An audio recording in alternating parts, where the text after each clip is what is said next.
Greta Thunberg has debuted a fresh new haircut for her latest Mercy trip to deliver food and supplies to Gaza.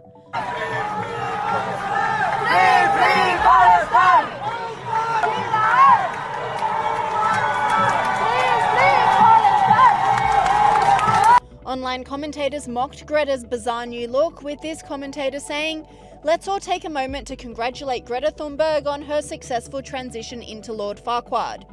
And another commentator hilariously compared Greta to He-Man. And this commentator doubled down, saying, "Why is Greta Thunberg always so angry?"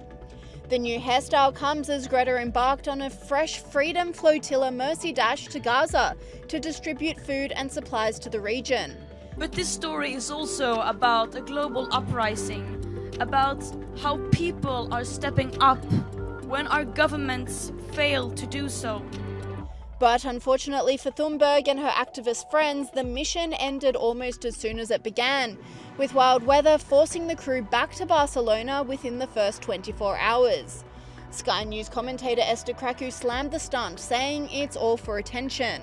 Three things about that, Esther. First, Israel was not occupying an inch of Gaza when Hamas took those hostages.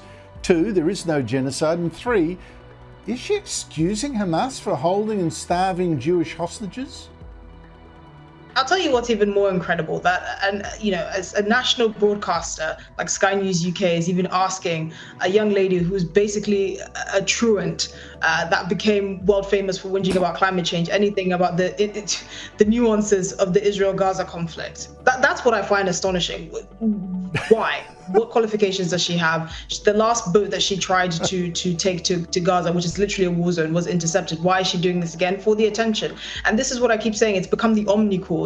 People that have no real intimate understanding of these sorts of issues, it's become the same as LGBT rights and climate change and now Israel-Gaza. They're just one cause for people that have nothing better to do than to just make media headlines. And the fact that journalist could seriously ask this young woman with a straight face, not what job do you have? Are you going to seek employment anytime soon? But what would your message be to Israel? As if the Knesset is in any way making political decisions based on Greta Thunberg is hilarious to me. The forced return by the weather may have just saved Greta and her crew from Israeli capture, with the Israeli government threatening to detain the activists in terrorist-style cells.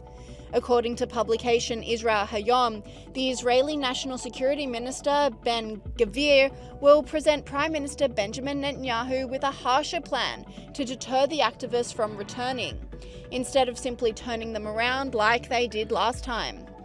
Greta and her crew have been threatened with detention in terror-style cells lacking television or radio, without superior quality meals and involving prolonged custody rather than merely overnight.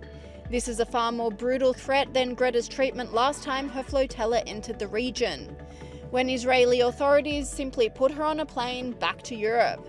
Sky News host James McPherson applauded Israel's tough stance on the pests. Greta Thunberg is back in Gaza, or at least heading to Gaza. She first tried in June as part of a flotilla that tried to break the blockade set up by the Israelis.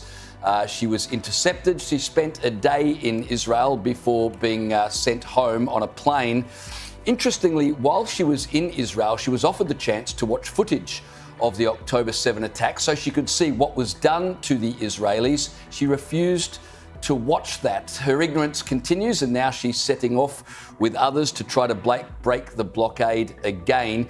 Here she is talking about her trip, and she was asked specifically, fair enough, you're upset about what's happening to the Palestinians. I think we're all upset about what's happening to civilians, but what about the hostages? We know your views on what's happening and Israel's actions. Can I just ask you your thoughts on Hamas? They're still holding hostages. What would your message to Hamas be? Again, there is a genocide going on. Palestinians have been living under suffocating oppression, and when there's an occupational force, this is not my views. By international law, people have a right to resist that occupation.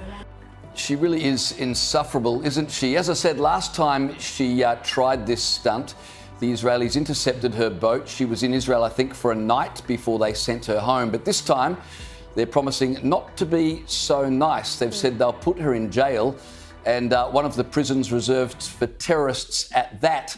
So, Freya, once again, Israel doing the world's work.